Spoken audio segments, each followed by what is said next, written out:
industry of Nigeria has grown from the early 90s to become today the second largest film industry in the world in terms of number of feature films produced each year. It is behind the film industry of India, also called Bollywood, and ahead of our own Hollywood.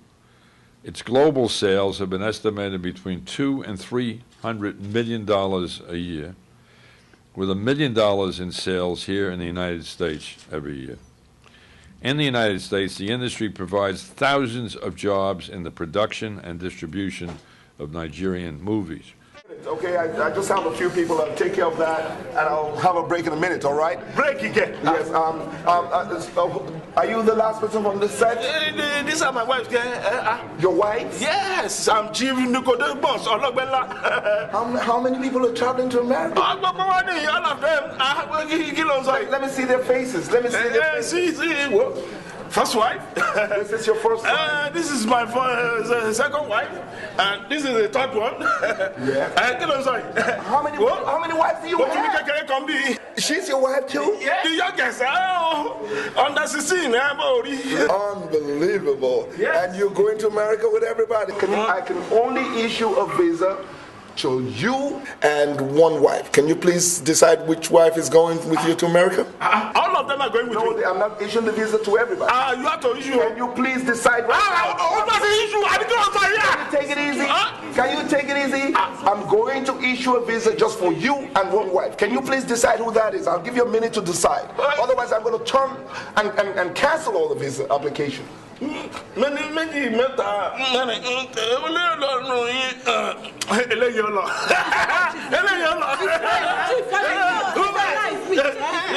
one can go home and rest. Yes, I have made my decision.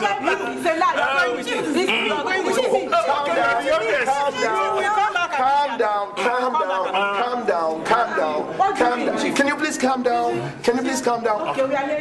Can you tell me how you made your decision? What was the criteria? How did you decide who to go? That one is left to me. The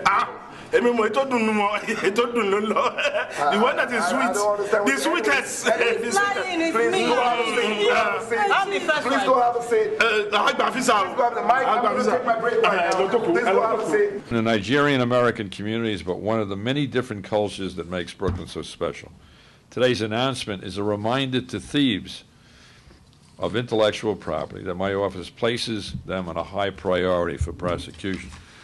And the president of the Filmmakers Association of Nigeria is with us, and I'm going to ask Mr.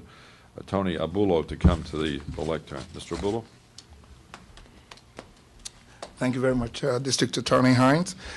I want to say thank you very much, especially to the District Attorney's Office for what we believe is going to make a major transformation in the Nigerian film industry in America. What has happened now will send a message to a lot of people that the sweat and blood of Africans, both in the continent and in the U.S., cannot and will not be allowed to go to waste.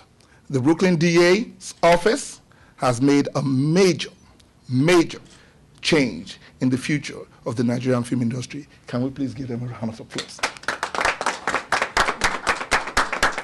Before I move further, I just want to let you know that the industry is standing as one, and with me here today are three of the major distributors who are based in New York, and they are they actually control about 90% of the movies, Nigerian movies that are distributed in the U.S. legitimately.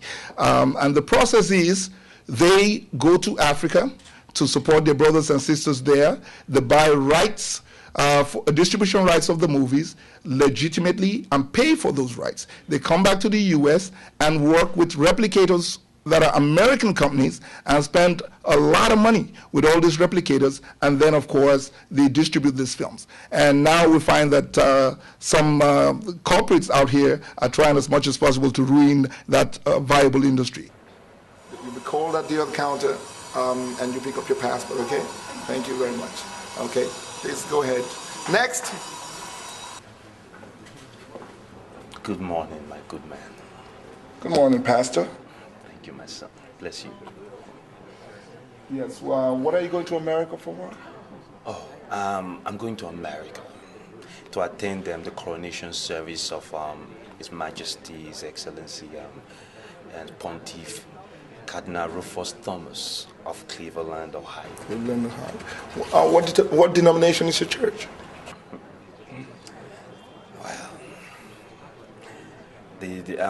the denomination of International Evangelism. International what? International Evangelism. International Evangelism. Wow.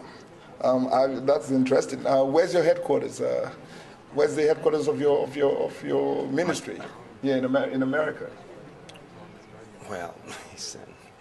Well, I thought maybe you've heard of us before. No, never. I never. Well, heard okay, of it, it's in Detroit. My God, Detroit, Oregon. There's no city in America called Detroit, Oregon. You mean Detroit, Michigan? Michigan. It was on my mind before I came here. Oh, well, interesting. Well, it's something quite interesting I'm looking at here. Your face is familiar. I think I know you. I've seen your face before. Well, I'm sure you have. That's why I've been wondering why he didn't recognize me. Yes. I'm sure my church is one of the biggest in the country, yes. And I'm sure you've attended one of our blessed. No, I don't go to no International Evangelist Church. As a matter of fact, I never heard of it. But I know you. I've seen your face before. I'm sure of it. I've seen your face before. Let me help you, my son. Yes. Okay, let's take it calmly. Yes.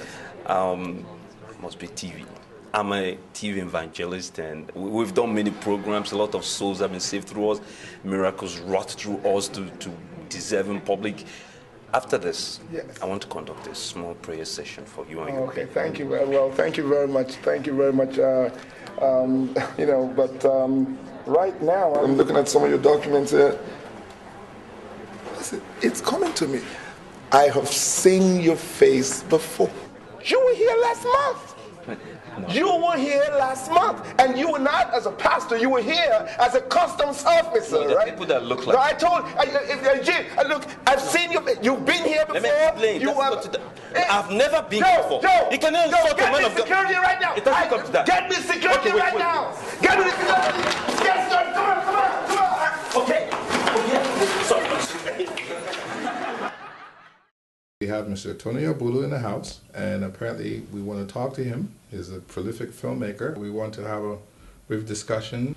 My name is Kenneth Melly, and welcome. Sitting here with Mr. Tony Abulu. How are you, sir, today? Very good. How are you doing? Very, very good. Should I call you Tony? Tony. Tony's beautiful. Very good, very good.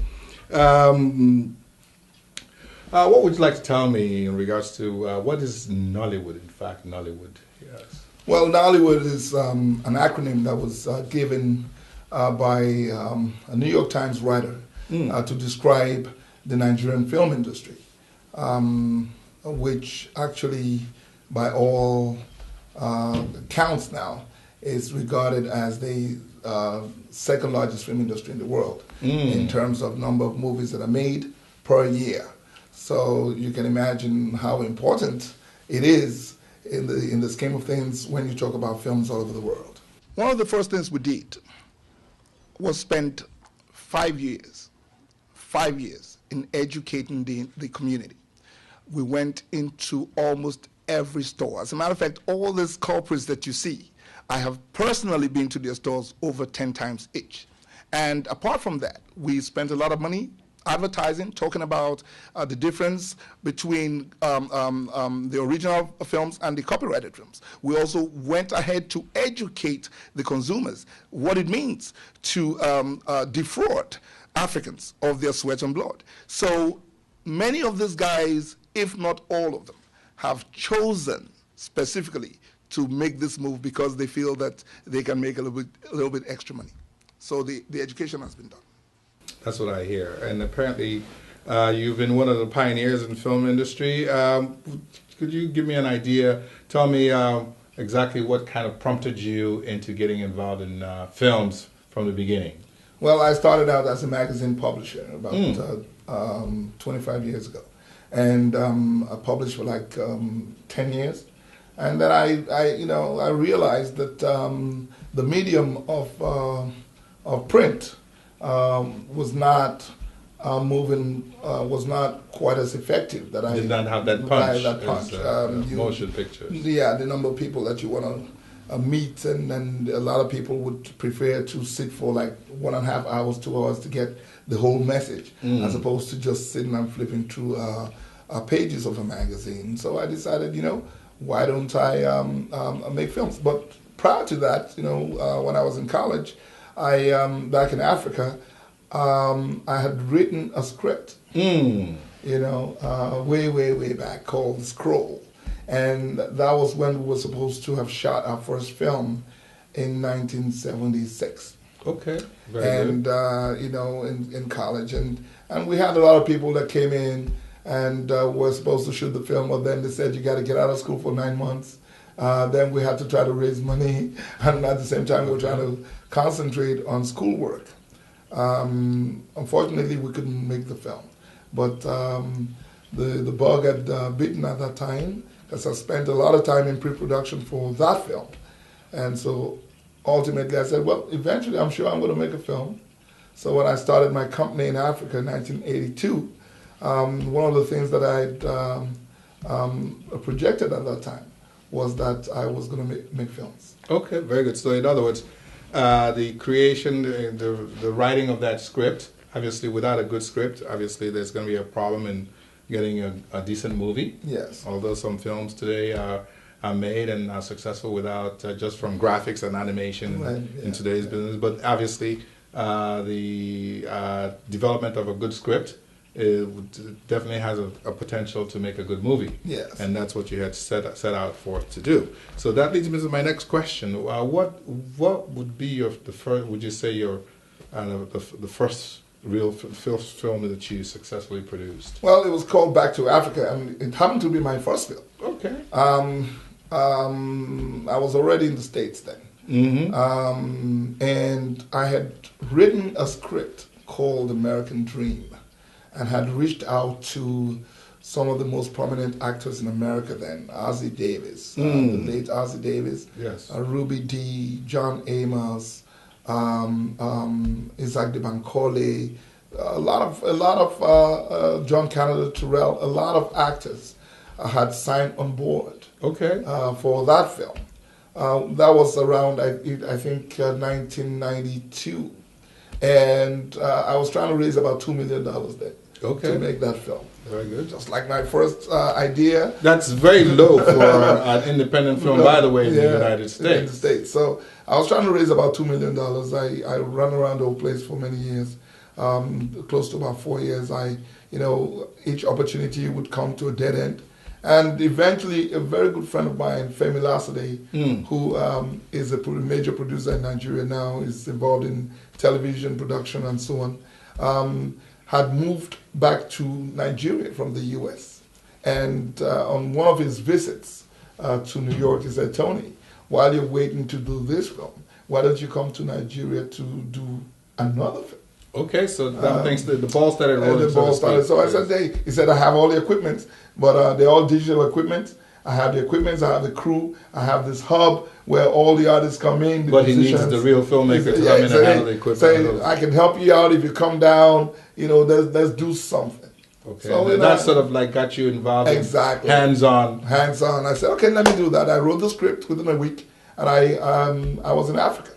And again, you say that film that you made? Back to Africa. Back to Africa. Let's take a look at this film, and let's take a look at the first clip. And then when we come back, you can tell us a little bit more as to the various locations and the specific talent that you have used in the film. Okay? Very good. We'll be right back.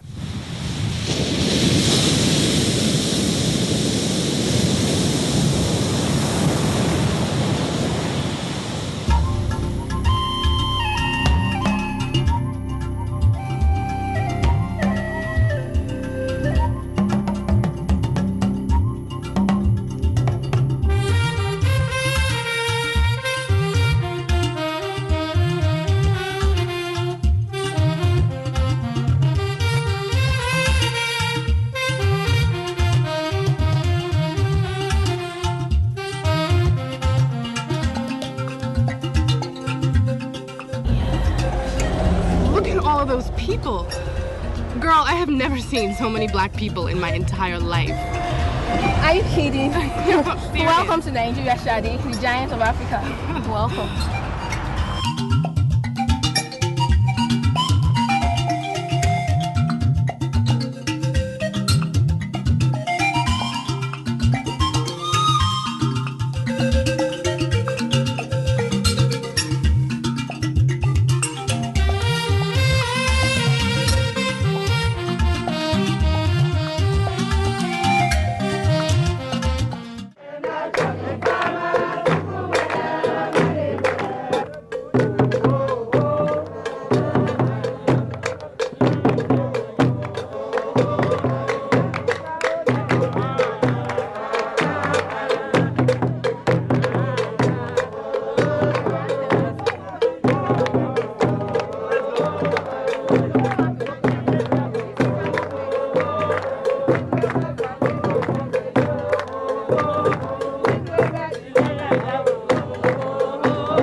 What kind of material? Oh, Vamuregini, Abori. I think I made this for you.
You know, it's really beautiful here.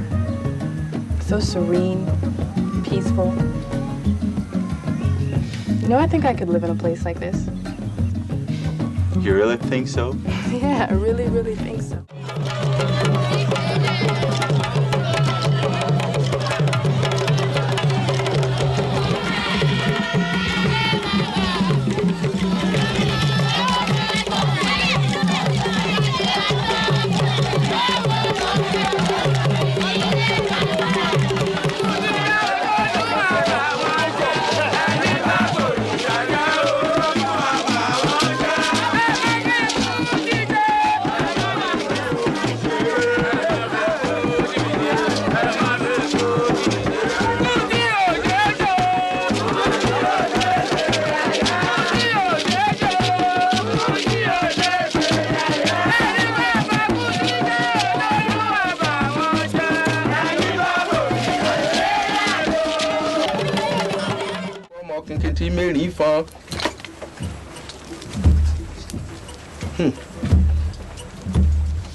Segun. Yes, Baba. Your friend Sade was kidnapped. Kidnapped? Yes. By who? And this is much more than a kidnap. The oracle reveals that Sade was brought here for special reason. Special reason? Yes. Is she safe? She's safe for now. But I could smell evil from a kidnapper. Sade's life is in a serious jeopardy. My God.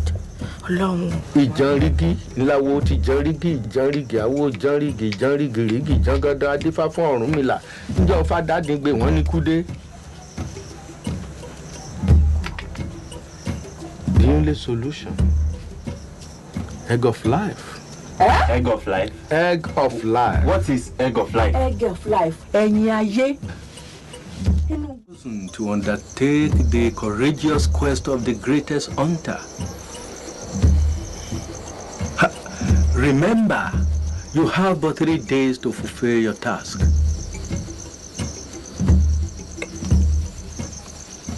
Àdáṣe ní humọ ìbà ògbúdọ̀ humọ ìbà pẹ́ bí ọwọ́ pẹ̀ bẹ́ẹ̀sẹ̀ ìbà tẹ́lẹsẹ̀ tó dojú bolẹ̀ tí òhun ìbà nàṣẹ́ wọ̀rọ̀kọ̀ wọ́pẹ̀. Kóríta mẹ́ta àsálàyé tó já tàrí ọ̀nà ọ̀run gbangba olúgbó inú igbó olúgbó òǹlé ọ̀dàn ìbẹ̀sù láàlú láàró yàrá ògbó láfihàn ọmọ ẹlẹ́bọ tí jorí ẹran ìbátan gó olúfìràn ọgbọ́n òṣó sọ́gìrì làgírí ọ̀làgírí kàkàkà tí fígbẹ́dùn bọ̀. Ìbà ògún onírètọ́jú lájọbọ ẹjẹ mọ ajólúwọ̀nra di gìrìgìrì rẹ bí ìjà. Your left hand. Beware of the demons of the forest. Beware of the lost souls that roam the forbidden forests of death at night. Let truth, kindness, faith, and love for Sade guide you. Get up, my son.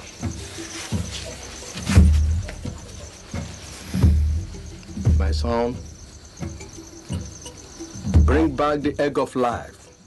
What led you to select those particular scenes? Well, like I said, I started out as I would describe myself as a chronicler of African history. My forte and my preoccupation for close to 30 years has been dissemination of information from Africa, because I believe that that's where the hope of Africa is. We have to be able to know ourselves. We have to be able to explain who we are to other people in the world, and then we can use aspects of that understanding and culture and weave it into economic sustenance. Yeah. And so I decided, I was going to tell a story about Africa. Yes. What is Africa like? And those scenes, those specific scenes, I saw certain scenes there where you had your actors in natural settings. Right. How did you decide on those particular locations? Well, the story led to it. The script. This is a girl who's looking for her father in Nigeria. Okay. And as you know, Nigeria is the most populous black nation in the world, 150 million people. And this young lady, who is an American with a Nigerian father, is looking for her father in Nigeria. And of course, we're going to 12 different cities in Yoruba land.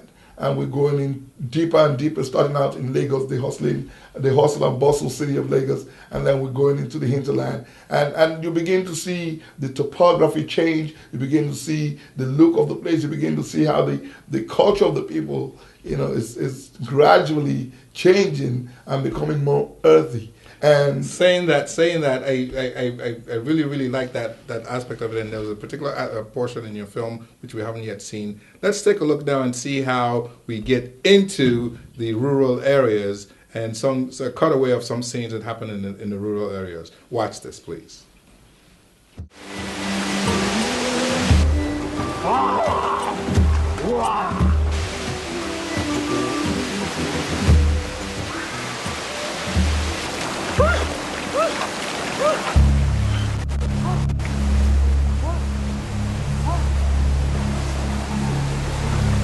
Mo dúpẹ́ Elédùmarè. Omire. Thank you, God. Thank you, God.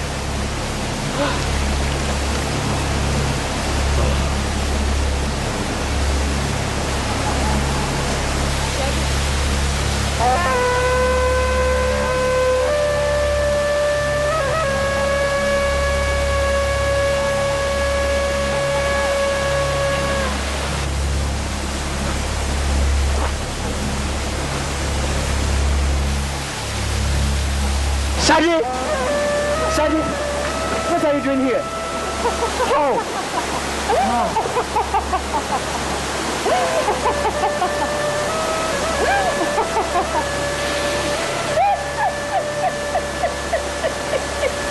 Shadi! Shadi!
Shagu,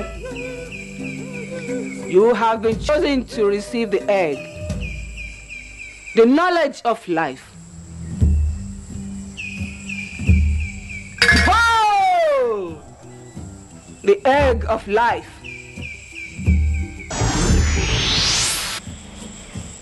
Please tell us a little bit more about those particular, and those local actors. How did you engage the local people that were they originally cast in the film, or did you engage them on spec? Well, no, actually they were cast. You know, some of the actors that you see are actually old actors, long ago in Nigeria. Someone like some of them are late now. Actually, Councillor Balogun is this guy that everybody knows, Wale Amele. Okay, great Nigerian actor. He has passed on to the ancestors now. We have Yarimbo. We have a host of all those actors have been there and have been acting for like 40 years. So you were able to utilize your resources and your knowledge of history, basically the history of the nation and of the people, to draw on certain aspects, such as these actors. You had a reach. Yes, you were able to get a hold of them. The film had to be done right, and when you're doing a piece like Back to Africa, authenticity is critical. Yes. And so you want various nuances of the actors to be real, and so you have to bring in actors who are familiar with that culture. For instance, Babalawo Fatumilola, though a professor in the University of Ife, but he is an authentic actor, and the incantations that you see him, producing and as we say in the US, spitting out. Yes. His performance. Yes, his performance was just unbelievable. And those are real Ifa tenets that you hear him speak. So you have to get the genuine actor. This makes the movie real. There are certain scenes we shot in very, very critical and prime locations. For instance, we shot in Oshogbo, in the Oshun Shrine. Okay. Some of the places we had to get permission for. Took us 6 months to be able to get permission to shoot in some of the sacred locations, because you just can't walk into the place. Gives it that real authentic, very authentic locations. Let me ask you this. Apparently, Nollywood films are said to be, or apparently we experienced that they are very, very popular in the diaspora, in the Americas, in the Caribbean. Why do you think that this is the case? Well, like I said before, Africa is relatively unknown. Okay. And it's the last frontier. And we've had people tell African stories the way they want to see Africa. We've never really seen Africans tell their own stories. This is the first time Africans are telling their own stories. And Nigerians are very vibrant, and they're very, very exposed. All over the world, they've been everywhere. And so they are using this opportunity to tell you what their experience is, what their culture is, the traditional culture and their contemporary culture. Yes. And a lot of people are surprised when they see the contemporary culture. Yes. A lot of people, when they hear of Africa, they think of some remote place that is backward stuff. And then all of a sudden, they watch a Nigerian Nollywood movie, and you see the Lagos skyline looking almost like the skyline in New York.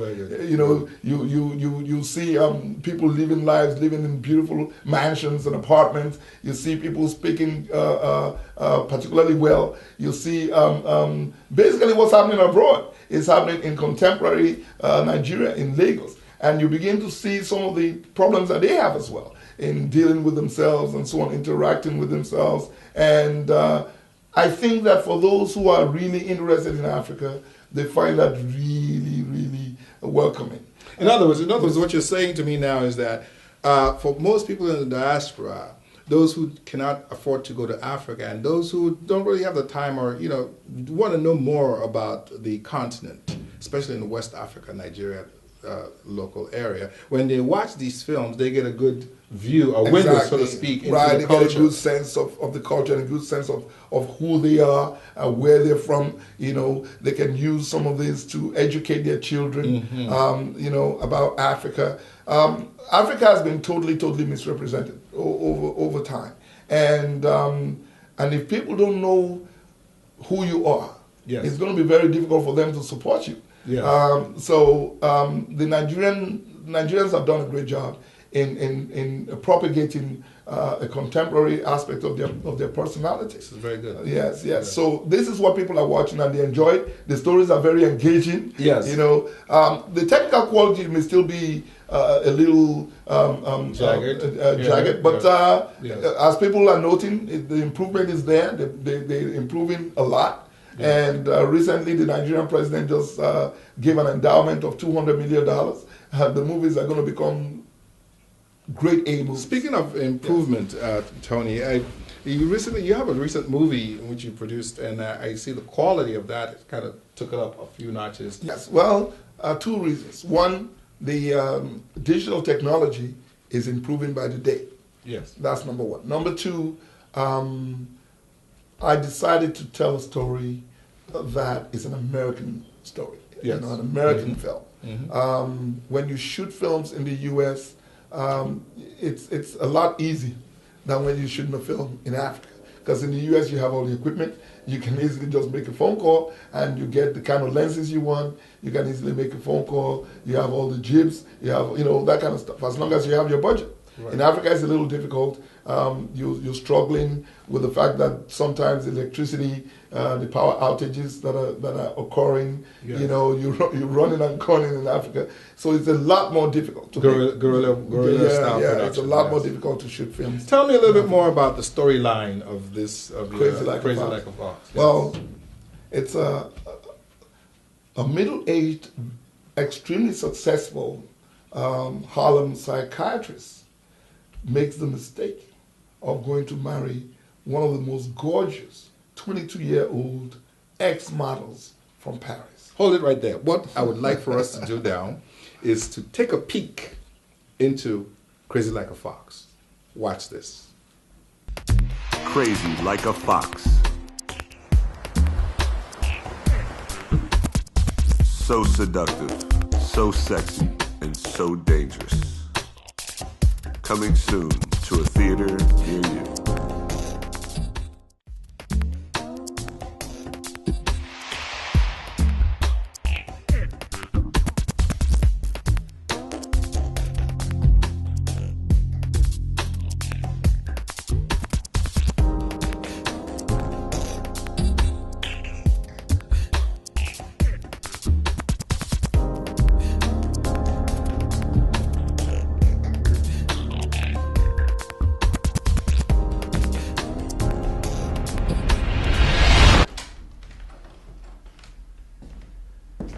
Are you all right?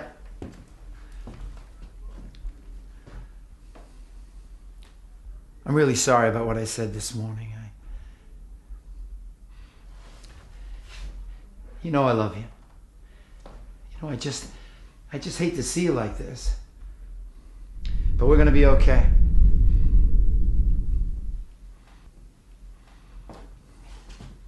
Forgive me.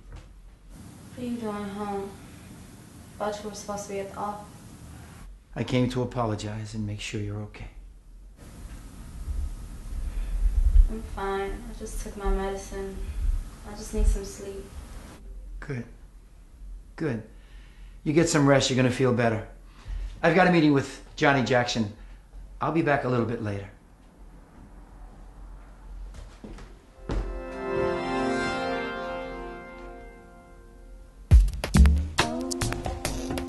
You can come out now, chicken. Is he gone? Of course he's gone. Now come and give me some of that juicy stuff. Angelique, are you crazy? Huh? He almost caught us. I can't do this, okay? I should never have filmed. Femme Dagu, you talk too much. Now come and hit this.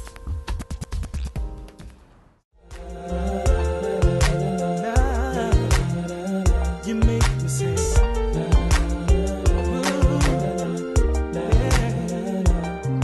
just the other day when I stepped in the mall, I could recall your face. You smiled as you try to pay for the things that you bought. I've been noticing you all the way. I try to make you look at me, and I know that you did, 'cause then I caught your eye, but I didn't know what to say. As I walked up to you, I could only feel my spirit cry. Let's spend some time, not just one night. Yeah. Let's spend some time, more time. Let's spend all night. You make me think about the dawning sun, and it's rising in the early morn. Your eyes remind me of a crystal ball, incredible. See the future. You remind me of a mother with a child who's patient. You have been there with me. I just wanna be with you. It's okay. Stop being so scared. Look, listen. It's okay.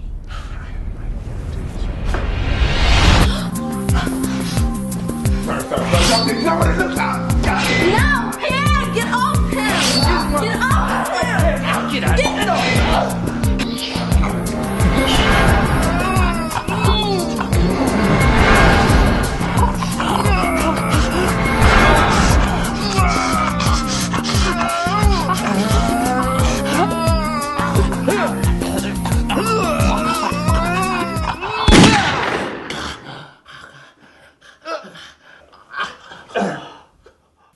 Very good, Tony. There was some I would say those are some very, very nice scenes. They're very, very engaging.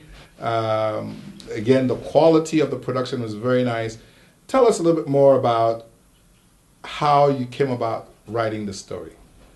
Well, you sometimes different things motivate you when you want to make a film. I said I wanted to make a mainstream American film that will be economically viable, that you want to make sure that whatever amount of money you spend, you recoup 5 times over. Mm-hmm. Most of the Nollywood films have not really crossed over into mainstream America. The distribution opportunities have not really been there. We're just still working out some of the modalities and trying to see what kind of stories that would appeal to a larger American audience. But with Crazy Like a Fox, I wanted to use that as a litmus test, so to speak, to open up mainstream distribution in some of the stores, Walmart, Best Buy, Blockbuster, and on TV and in the theaters. So basically, you're saying that this Crazy Like a Fox is so far to this date your most successful film. Right. Yes, it is a film because mostly it balances, it crosses over. Yes. It appeals to the Nollywood audience as well as the American mainstream audience. Hollywood, yes. Nollywood. There you go. Combination. There you go. Yes, and where we're gradually going, is a balance that we have to try to achieve, where we're able to tell African stories, but those stories, we want to make sure that they appeal to a global audience. Right. So there's a way the stories have to be told in terms of the technical quality. You're not going to compromise the essence of the story, you know what I mean, and the authenticity of it. But at the same time, you're talking about quality images, you're talking about the sound quality, you're talking about a lot of things that have to measure up to international standards. That's right. Yeah, so that's what I think the Nollywood films are beginning to do now. Crazy Like a Fox, like I said, is an example of what the kinds of Nollywood movies that are coming out starting from 2011, the kind of movies that you're going to be seeing. And without a doubt, just like Crazy Like a Fox, they're going to win awards, they're going to be in international film festivals, and they're going to be in mainstream America. Look out for them. Very good. I want to ask you this. Is there an American filmmaker that you sort of like a role model, or that you kind of like, you would like to emulate their style or really appreciate their works? Well, that's a little difficult because my style is completely different. You know, my style is completely different. It is very, very difficult to find someone who's going to tell a story about Africa, deep cultural African stories. That nobody's doing that now. What you find is contemporary stories about everyday life. The kind of stories that I tell, nobody has ever told stories like that. So that's number one. Number two, there are some people, some filmmakers that I like. I feel very proud of filmmakers like Spike Lee. You know, I was here when it started. I used to see Spike when he used to run around in Brooklyn, you know, carrying all his equipment at the American Filmmaker, Black Filmmaker Foundation, when he would try to show the films, and you know, he was struggling with the Hudlin Brothers. It was a struggle here in the mid '80s, and Spike really worked so hard, and he has come to this point where I really, really respect his hustle. Okay. And I'm also very proud of the fact that he's an authentic African-American storyteller. He tells authentic stories that normally some people will shy away from or get scared. He doesn't shy away from those stories. He is engaged in telling pure, as it is, African-American stories. I respect him for that. There are a couple of other people. Our new brother, Tyler Perry, you know, coming from very tough background and getting to a point now that he's able to, you know, present African American culture. Crosses over. You know, yes. So on the other side of it, of course, I like Steven Spielberg. You know, because when he tells his stories, the first couple of minutes you don't know where that story is going. Exactly. It looks so simple. The next thing you know, something grabs taken away somewhere else. So I have a lot of filmmakers that I admire, you know, but you know, I'm doing my own thing. This is very, very good. I would like for us to take one more look at some other scenes in the Crazy Like a Fox. Yes. And then we will, after taking a look at those scenes, we will then have a final discussion in regards to your career as a filmmaker. And let's take a look at this, please.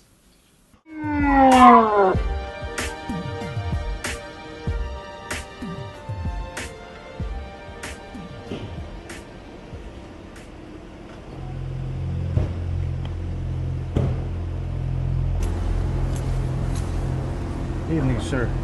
Driver's license and registration, please.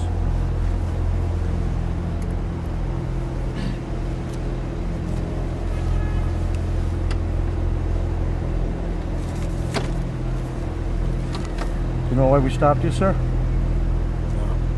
There's been a series of carjackings reported in the neighborhood. Are you the owner of this vehicle? No, this is my vehicle. He's my chauffeur. Can we see your trunk, please? There's nothing in the trunk, officer. Can we see your trunk, please? Can you guys step out of the vehicle? Step out of the car and open the gate.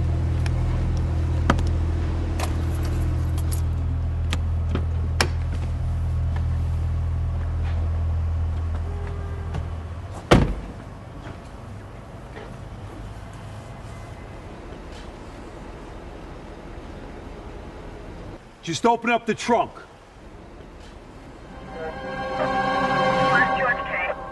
You're lucky.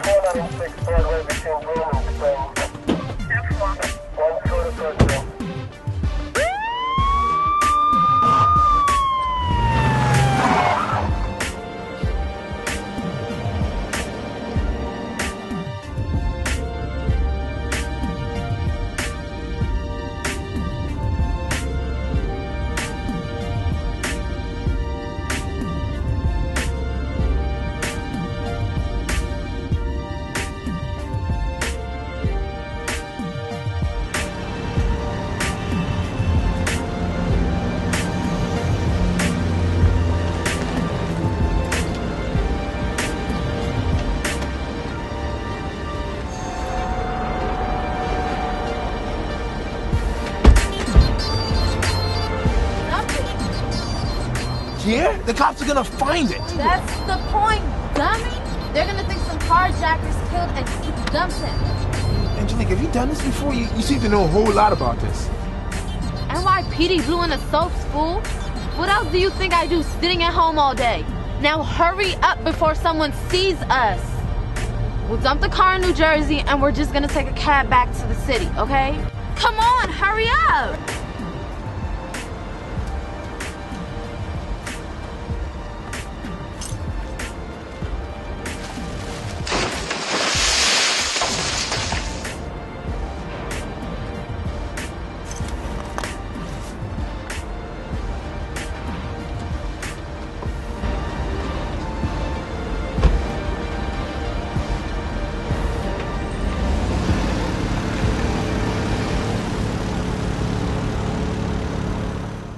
Very good. And apparently, I see that we just saw this clip now on Crazy Like a Fox, and I see that you had some actual cops. Yes. The police car, the whole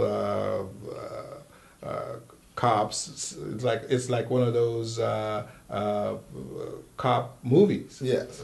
You know, American movies. In American movies. So how this kind of brings your film into the mainstream American? Have you gotten a chance to show your film, or has any of the major channels in America been able to preview or at least show some of your? Yes, we're talking to BET. The film was nominated for 2 of the awards at the American Black Film Festival, which is very, very prestigious. They have applications of at least over 400 films, and they pick just maybe about 18, films, black films all over the world. If your film is able to get into the American Black Film Festival, then you know that you've arrived. You've arrived. But then at the same time, you want to make films. It's one thing to make what I call art movies.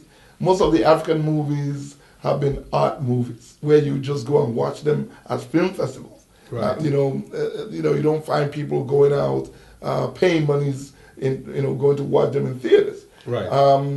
Where we want to go is that we don't want to just make art movies in Nigeria. We want to make viable movies. Yes. We want to make movies that are artistic, but at the same time, they're viable. Something that's not quite like a novella. Exactly. Like a real actual movie. Yes, yes. So we because we know we're struggling in Africa. The economy is not that easy. A lot of people are struggling to make ends meet, and we cannot afford, to just as artists, have a ball just being artists. The day will come when artists will just chill in Africa, but now we're not at that point. Artists now are also business people. The contemporary artists in Africa today have to begin to see themselves as business people, because they are the ones that are going to save their people that are coming, in terms of their sustenance. We believe strongly in my company, Black Ivory Communications, that African art holds the key to the survival of Africa. Yes. When you look at other continents, when you look at other races cultures, yes. and cultures, they create products that they sell around the world. And then you ask yourself, what is it that Africans sell that anybody wants to buy? Exactly. So it's now it cannot be just mineral resources and waiting for somebody else to tap it. We got to be able to take what we have as a people, starting from where it is, and just like in the African American community, export the culture. Yes, yeah. You have to take your culture, hone it, fine tune it, and export it and make it viable. Very That's good. what we're doing in Africa now.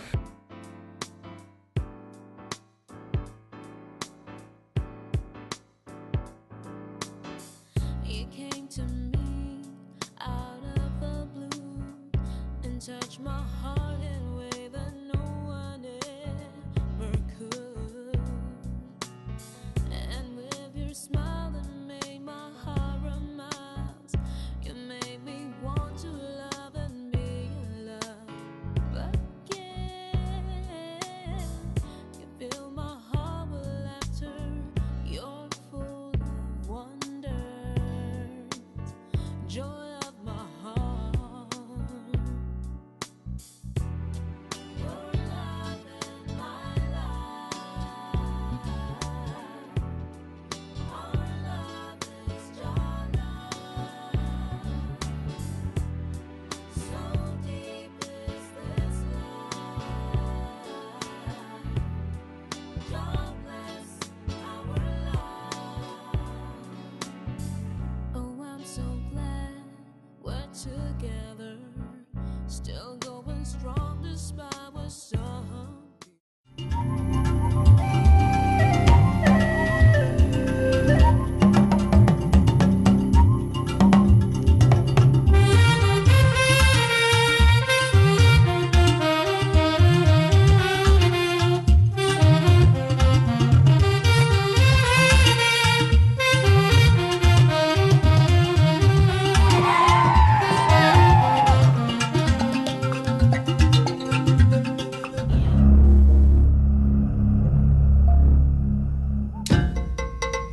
My favorite part of the Abuja Carnival was the parade, because you don't get to see things like that every day.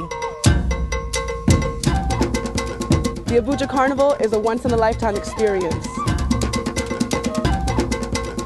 It's 36 states coming together to represent Nigeria as a one. It is wonderful.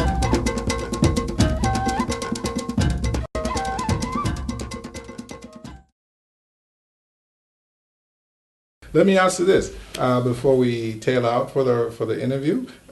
Where do we go from here in regards to your career? Well, I have two projects that will surprise people in America. Okay. This year, 2011. I have a movie coming out called Dr. Abulu. Totally unusual. Very good. It's going to star Isaiah Washington. Okay. Yes, and it's going to star a lot of Hollywood actors. It is going to be a film that will shock a lot of people. It is going to be shot partly in the U.S. and it's going to be shot in Africa. The cure for cancer has been found in the Sky Mountains of Nigeria. Watch out. Very, very interesting. Watch out. Very, very for that interesting. So story. Nollywood slash Yes. Hollywood, in Yes. which Mr. Abulu is apparently not just a Nollywood filmmaker, but a Nollywood slash Hollywood filmmaker, and it brings him into a unique enclave of filmmakers. Mr. Abulu, it's been very nice talking with you. Much success to you, sir. Thank you. And I also want to say we look forward to seeing your films also. My film, Aura, very because good. a lot of people may not know that Aura was one of the founding filmmakers in the U.S. You know, a lot of Africans are doing a lot of work, and have done a lot of work. I'm very proud of you, Aura. Thank you. You've done a great job coming from film school and now making all these movies. We're looking out for you as well. Thank you very much, Mr. Abulu. Thank you. Ladies and gentlemen, that was Mr. Tony Abulu. Apparently, we've heard about two of his films, and he has a couple more projects on the horizon. We must keep an eye out for this filmmaker, this promising filmmaker from Hollywood slash Nollywood. Once again, thank you. Ladies and gentlemen, Mr. Jim Ike is a prolific actor, as a matter of fact, regarded as the major superstar in Nollywood movies. Jim Ike, please. Good morning. I came in last night and I learned this was going on. I'm so sorry. I'm so used to it. And I think this is, well, it's a novel event for us to bring to the forefront the perpetrators of what I like to call a terrible crime. They've robbed off of told millions, to say the least, and I'm really happy we're here, and this process is going on. Thank you so much for bringing it. Can you take a couple of questions? Of course. So, what do you think the future from these efforts? What do you think is going to lead to in the future in terms of the math of Nollywood film production? Well, it's a step at a time and a step in the right direction.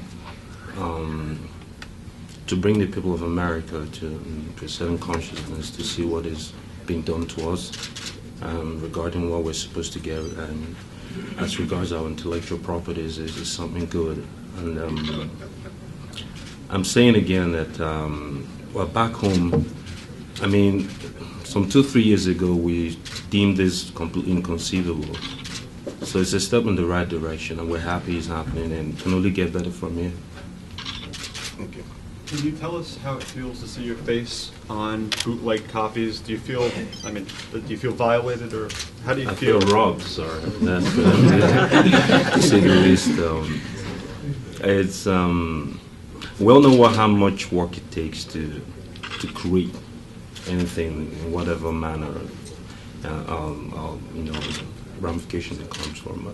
And to think that at the end of the day, you expect to get some sort of return for all your hard work, and then it ends up in some basement, and there's a bootlegger somewhere that's ripping up from what he did not sow. It's the feeling. It cannot be quantified.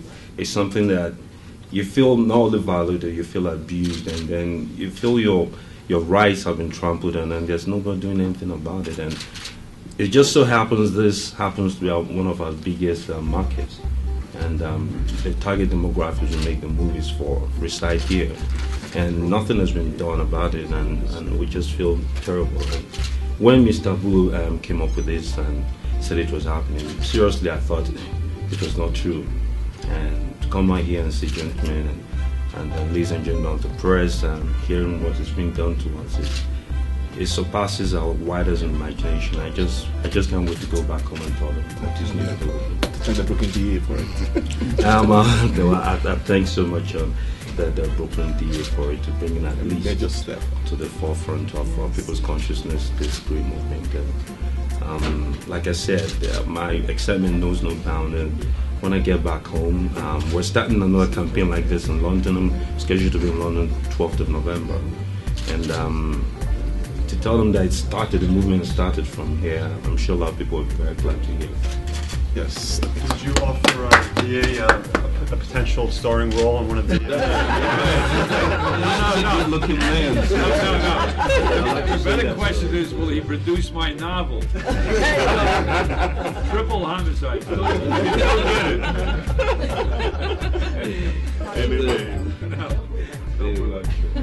Thank you. All right, thank you so much. Well said.